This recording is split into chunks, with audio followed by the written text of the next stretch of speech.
We'll continue with it.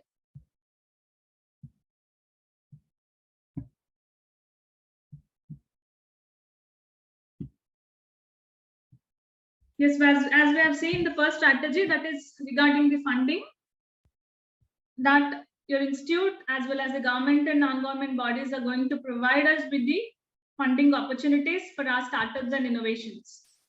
And the second concept, or the second key factor, is startups enabling the institution infrastructure. What is your college going to provide you? It has to provide a facility for pre-incubation, 24/7 accessible to all the students and faculty. So dear students and faculty, if you have an innovation or if you are working on some startup idea or any research on any kind of innovation, what you are doing, your institute will be providing you with the pre-incubation center, which will be accessible 24/7. And this incubation center, pre-incubation center, will be registered separately and no fees will be collected from the staff and students for performing their work. Then how are we going to nurture the innovations and startups? For the UG, PG, PhD students, staff and faculty, for the students inside the institution or outside the institution, the institute will look up for the licensing of IPR. So if you are trying to promote register your idea with a patent, your institute will be helping you in both the ways, in filing the license or in the form of funds also. So this institute will allow students and faculty to set up startup during studying and working. So the students who are already here studying in your campus, you can start on your work already when you're in the institution and study. And if you want to go out and work on your idea or innovation, which can further bring up or further come up as a startup, you can always take a leave from your institution, go complete your work and come back, and your attendance will be considered and you will be allowed to sit for your examinations. You will also get a semester break.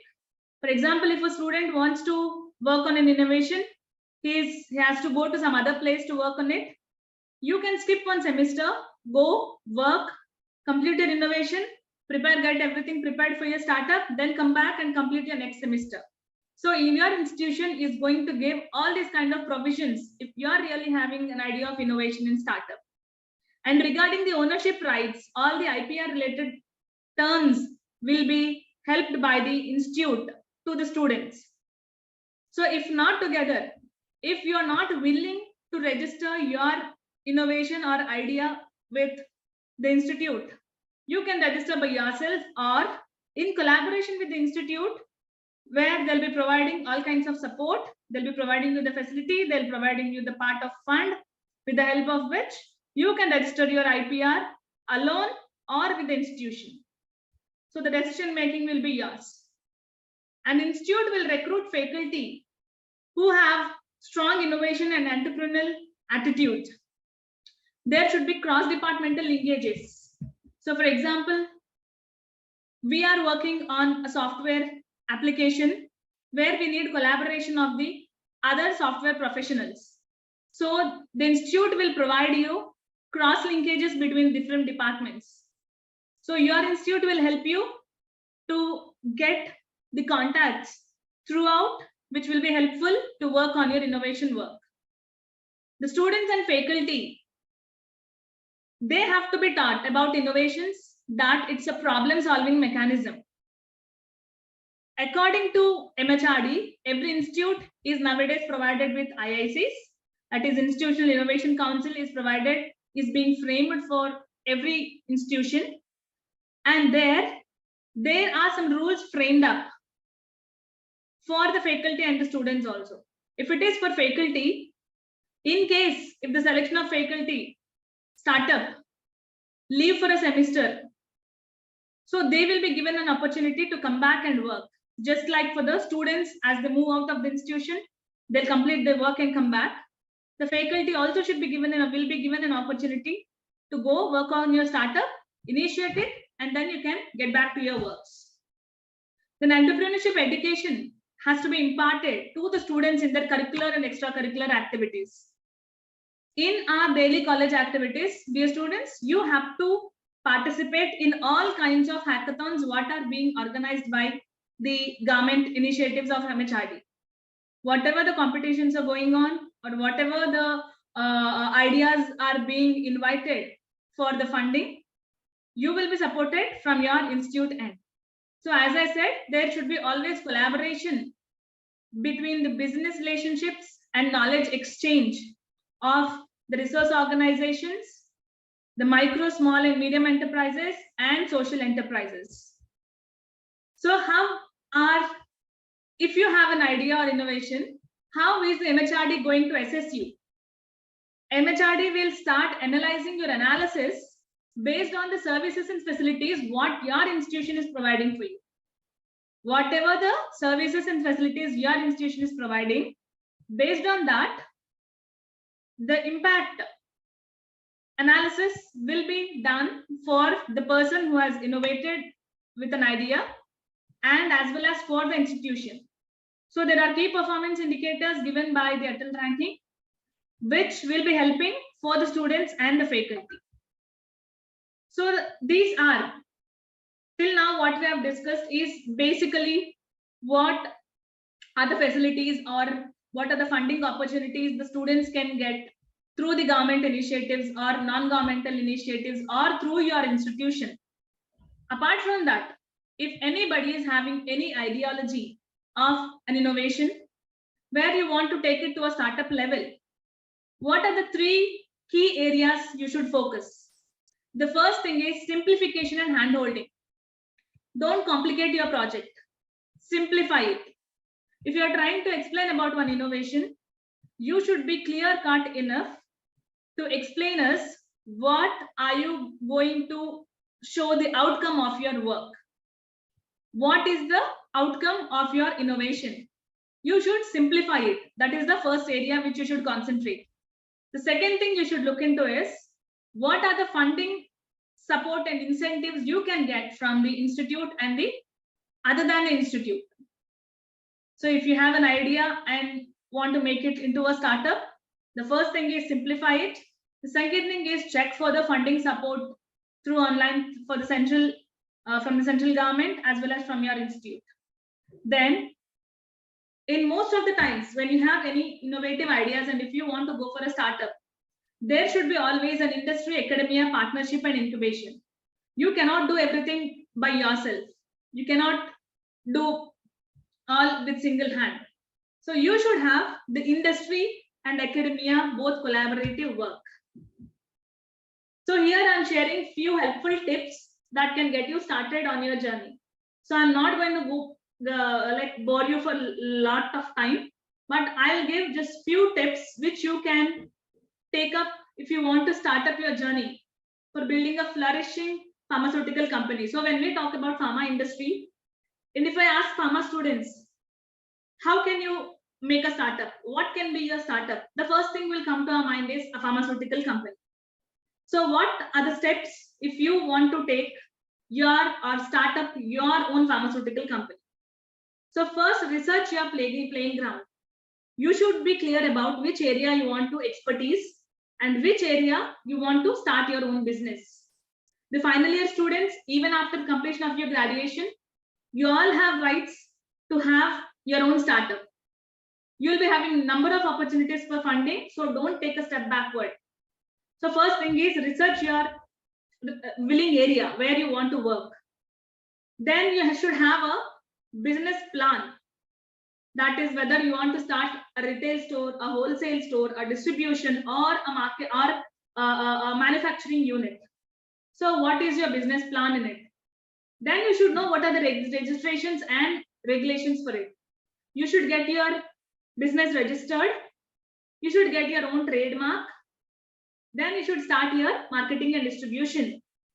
Along with it, you should be always ready to join hands with the right people. So if you are willing to start a pharmaceutical company, the first thing we'll be needing is a drug manufacturing license from the State Drug Control Authority. In whichever state you are, you will be able to obtain a drug manufacturing license with the help of which you can go for a basic startup. So what are the licenses required in our country? For a pharmaceutical industry kind of a startup, you will require a drug license.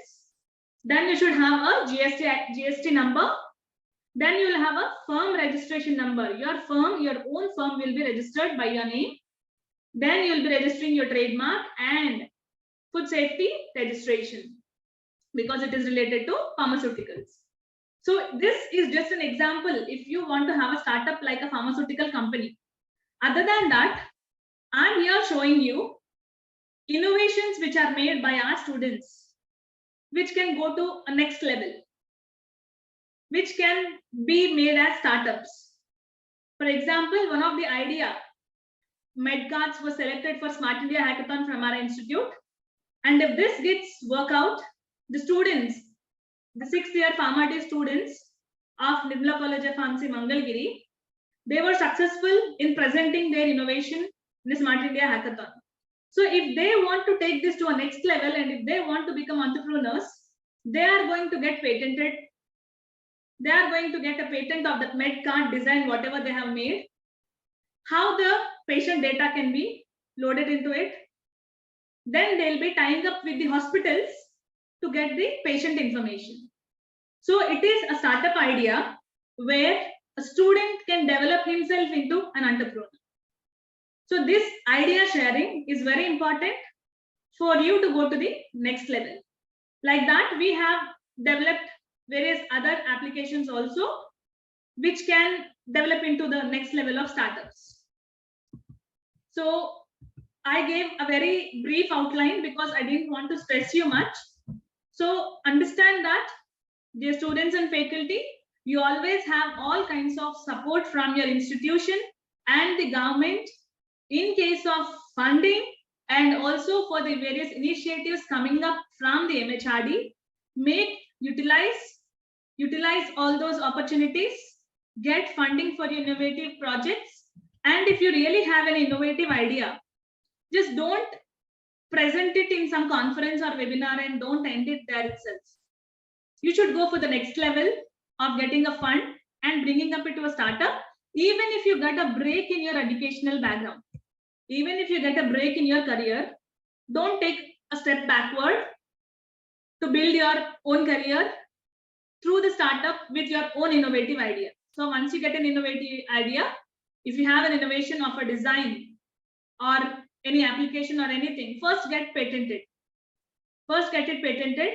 Once you register it for your patent, get your trademark, then go for funding opportunities, get your funding, get funding from the institution, then go for your startup plan, business plan into the market.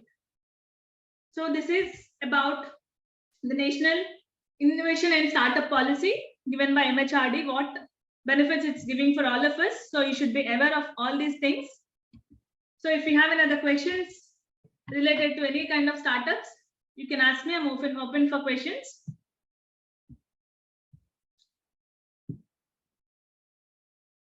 So remember that you're not meant to be hired for jobs all the time. You should be the one who's building your own dreams and starting your own startups and entrepreneur and becoming an entrepreneur. So any questions?